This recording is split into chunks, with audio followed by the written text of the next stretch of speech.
Get me 2 days in a row. 2 days, 2 days in a row.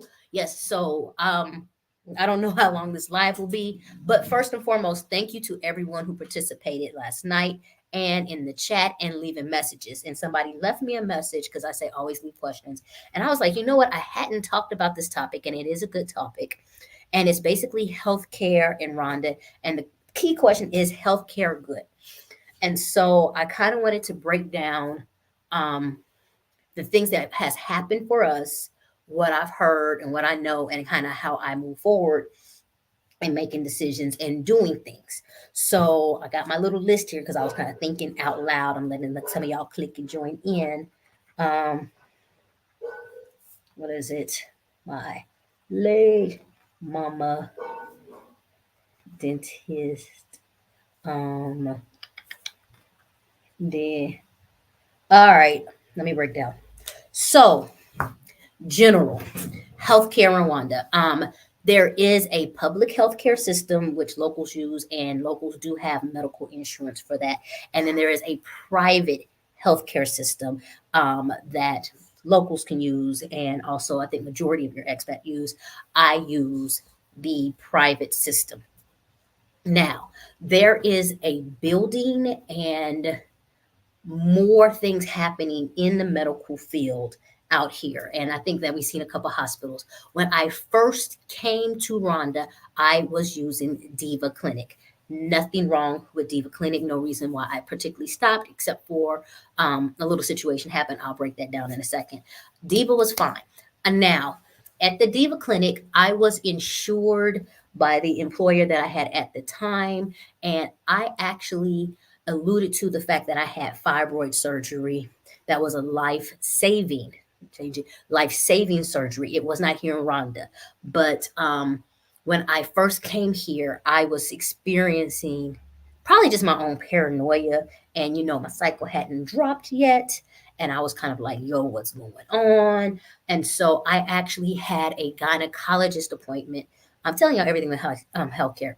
Gynecologist appointment at Diva. Now, there is a female gynecologist that everybody recommends at Diva. I don't know if she's still here or not, but she usually is booked up and everything else like that. Like, people love her. I did not go to her. I said I was freaked out. I was worried. And this was kind of during COVID time, and she was backed up. So I went to the other gynecologist um, and had a wonderful appointment. So he actually, now this is just me. I was just like, yo, I'm having problems. Can I check? The man put me in a colored 3D scanner and scanned all the fallopian tubes and showed me my little ovary pulsating. And it's like, this is it. And like, do you want to see more? And I was like, kind of, no, I didn't want to really see this much of my body. I was kind of cool being in the dark. And then, so he kind of checked everything and was kind of thinking, well, he's like, you're such and such ovary small. And then I have an ovary missing. So he like confirmed it. And then he was like, yo, we could start you on fertility treatments. And I was kind of like, hey, player, let's slow down. We don't need to do that. He was like, hey, I know your age. We can bust it out right now. Have you in a mama situation in 9 months. So I'm just giving you an update like how that was. So I said no kindly. Let me keep myself closed up, dry and burden or whatever, barren, wrong word, and all that. So that was my fertility visit. I was under my health insurance. I think I know I didn't pay more than $20 for that. I know I didn't pay more than $20 for that. Since then I came off. I'm gonna give you I think I'm going to go down mine. So when I came off, because I became the entrepreneur and I was no longer there, I had to pay for everything out of pocket. Um, it's pretty much that's one reason I did my health kick. But I'm trying to go through the things that I went through. Pharmacy and stuff, you can get anything you need over the counter, and very very cheap. Like headache medicine is like $1. What else have I used? Like something. I'm going to go into my mom's meds in a little bit. When I broke my foot, for those who know, I broke my foot. When I broke my foot, I could refuse to go to the doctor for like a week. I was like, I can heal, I can be ever. So what happened is, like, I hit it twice in the same place really bad. And the first time I was like, kind of healing. And like a week later, it hit in the same exact spot. And baby, I was on the ground. I was down for the count. I was like, down goes Frazier. And I was like, yo, it had to be like 6 o'clock.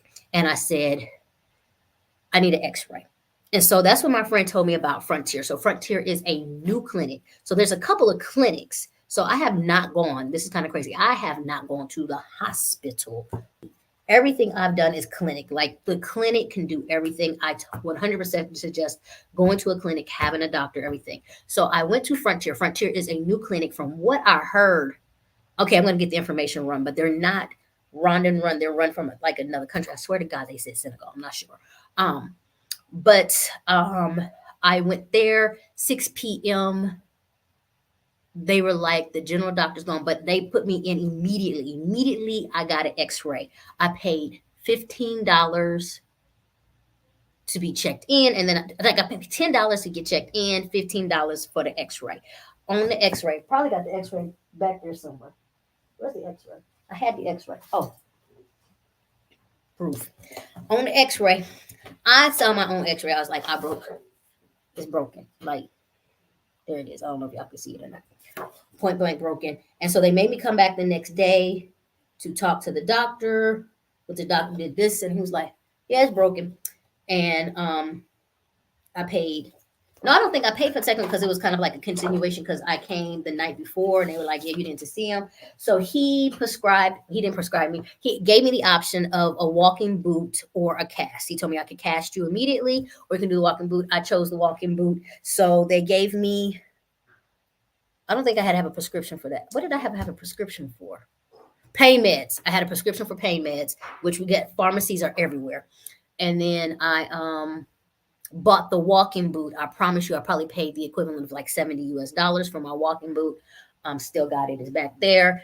And then end up having to have 2 more checkups before I was cleared free from that.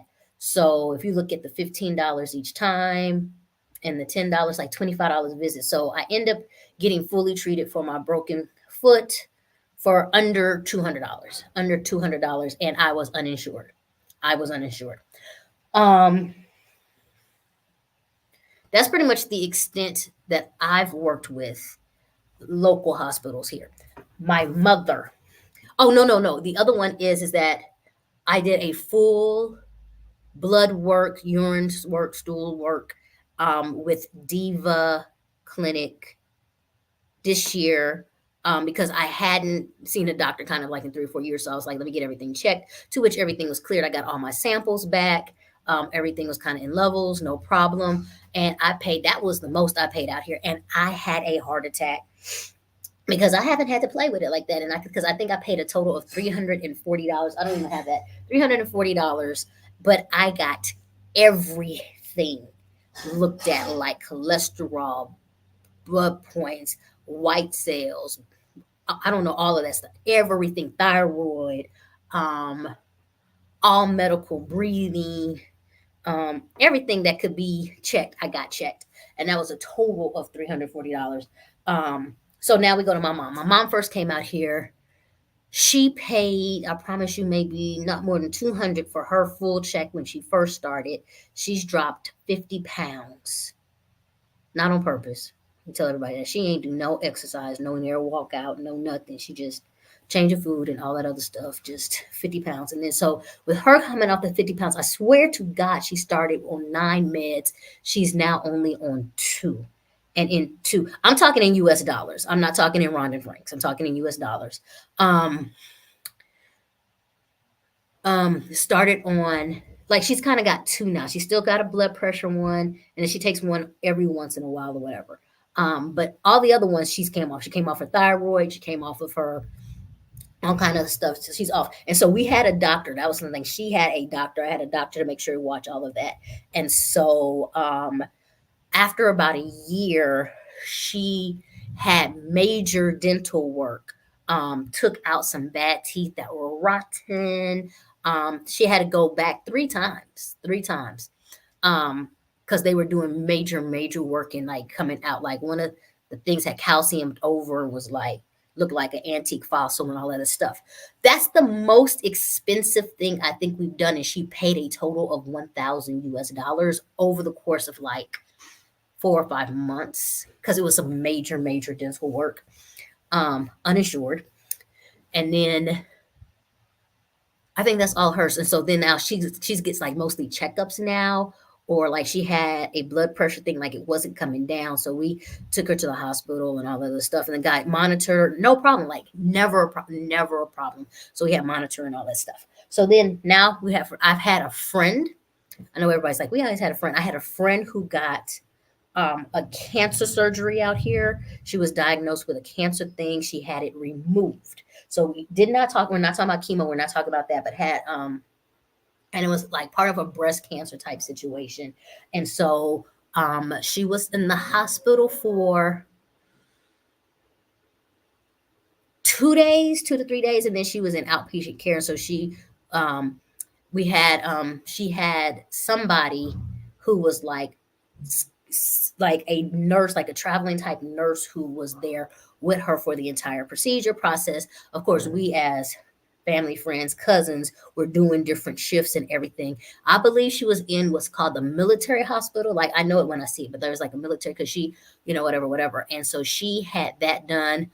That was pretty much in the beginning of when I was here. So fine, no problem. I had another friend who had an emergency surgery. I will say that it was such an emergency surgery situation that when I found out what hospital in, I was like, why are you in this hospital? And when she really came to, she was like, why am I in this hospital? But it still was great. It was still great. But King Pfizer is like your number one expat hospital. Like that's where everybody goes hospital wise. She's another one that went to Frontier, I believe, and they were like, "Yo, you need this immediately," and then took her to the hospital. And so I guess her person was a teacher, so he took her to the teaching hospital, and so everybody was like, "Whatever, whatever." She alive and well and thriving. But I remember when I visited, I was like, "So we're gonna get out of here." And like when she really came to, she was like, "Oh, I'm getting out of here." And she checked herself out, and then we healed. Like we was doing our kumbaya and healing. Um, had another person had a major, major scare. So it wasn't just like it wasn't an emergency surgery, but it was like a lot of watching. That's how we knew like you can go get your like neurology scan report, and that would be like $150 to get that done. And that was something that was like they had gallstones, liver stuff, and so it was a lot of watching. That was scary. However, healthcare situation was still good. We had somebody else once again another situation. Healthcare scary, good. So I would say that to me, I think the healthcare is decent to good. You can get a lot done. From what I've heard and what I know, your number one hospitals in Africa are in Kenya and South Africa. So when it comes down to like medical insurance or all that other stuff or things having to be prepared, I have always told people to get the East African medical insurance. So if something is bad, and from what I also heard, like Rwanda be like, "Yo, we're not the best people to handle this. We're going to refer you to Kenya. You can easily fly to Kenya and get that done and still be covered." And I think that's probably more when you get into your real hard stuff like your cancers, like that kind of stuff. I'm trying to think. So like most times I would say you need to have a clinic. You go to a clinic, talk to somebody, and make sure that they have your medical information. You want to be known. You want to have a doctor. Then I was going to go to dentist. I actually had a dental cleaning, paid, uninsured. I went to the most expensive place. They told me, "Yo, do you really want to come here? Like, we've been known to be expensive. That's just what we are. We're just expensive." She's like, "I try to give you your full experience." And I was like, "Cool, I'll just pay it." And expensive was $60. And that was everything. Like full cleaning, full checkup. Need to go back. And that was dental. And I loved it. And that was me at Frontier again. And so for me,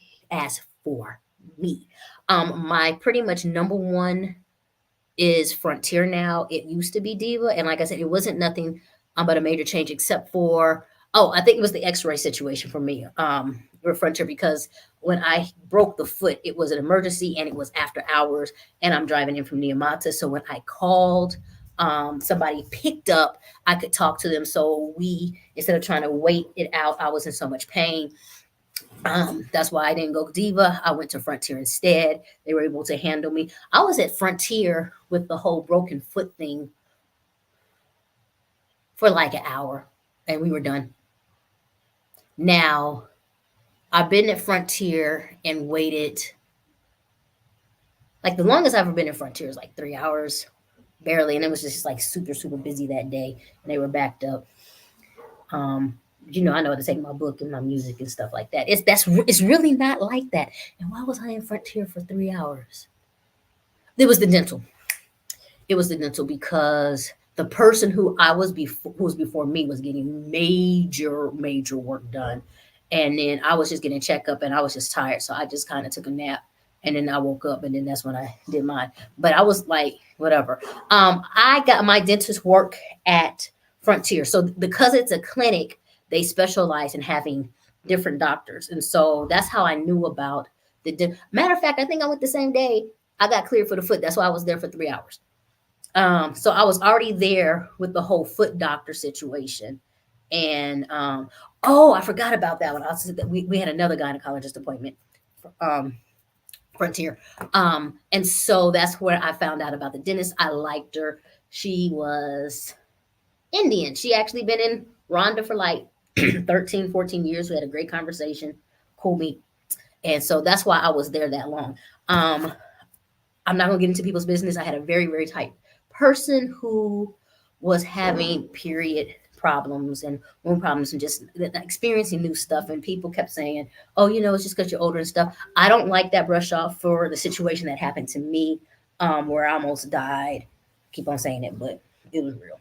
And so I think that we tend to skip over women female problems, and you don't know when it's something real when there's a doctor who can diagnose you. Even if you have PCOS, like, get the diagnosis, get somebody checked. So I wanted somebody to check. And so for her, and I'll say this, she speaks Kirandan. And so I was trying to be very sensitive. So we actually had a friend come in who was, spoke Kirandan English. And so it was four women doing the work of the Lord, and nothing bad. It was just like holding each other, being able to talk in this space, really talk about periods, flows, and different things like that.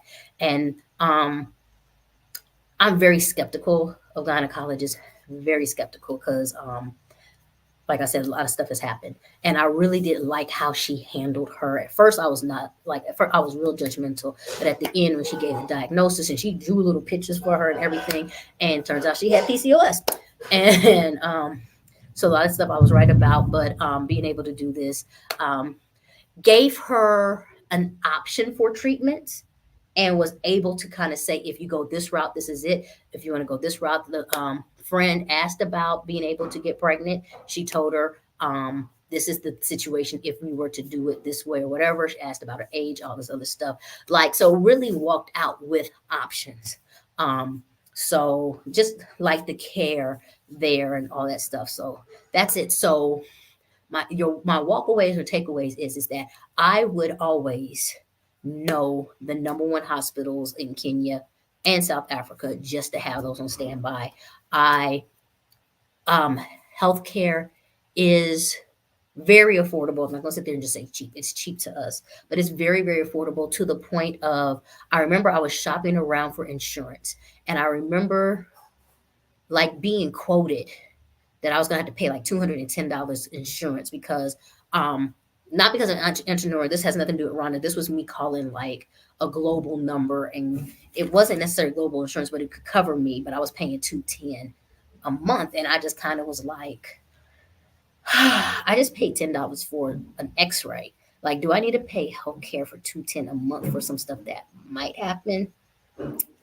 So, like, that's one of my bigger debates that I kind of deal with right now, because I just feel like maybe I should just put money to the side and have it for, those things. So I haven't 100%. Now, The question and the reason why we had this conversation, somebody asked me in particular, for the retirement visa, you must be insured medically by a Rwandan based institution.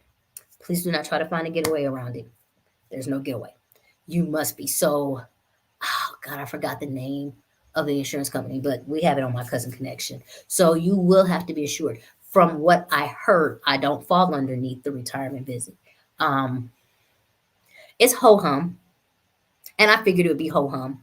And when I say it's ho hum, it's like you still get service. It's not like it's ho hum on the service. It's not ho hum on the thing. I think it's the expectation of the insurance company. I think the business itself is not um, what we expect or what we used to. To be honest with you, and this is personal, so somebody can come in here.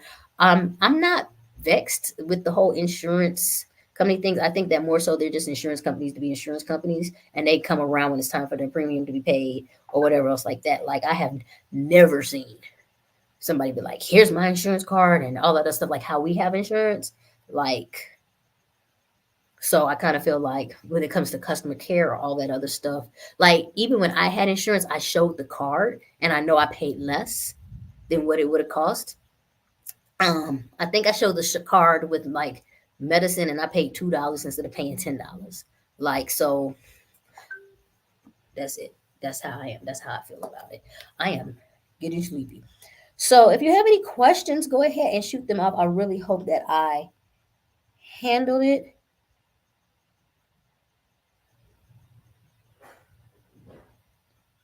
Ooh, child, I'm tired. Um, if there's any other questions, hey Hemp, how you doing? Oh, I forgot to click that on there to show you. Hey Hemp. Um, and if not, I'm gonna go ahead and go. I just wanted to make sure that you guys had the information you needed. I really wanted to make sure I answered that question regarding health insurance, and kind of give you like a detailed answer so you can make your own decisions. Regarding that. So I was just trying to lay out some facts. I've seen people, we've gone through some medical stuff here. We've gone through some scares. Um, oh, I forgot about when Innocent hit his head. Lord, I'm not going to that one. Um, so we have it. It's one of those things I feel like I'm still exploring 100% best options. Um, my mom has her fail safe plan. I have mine, but we do what we do. I am gone. Much love. Enjoy the night. Peace.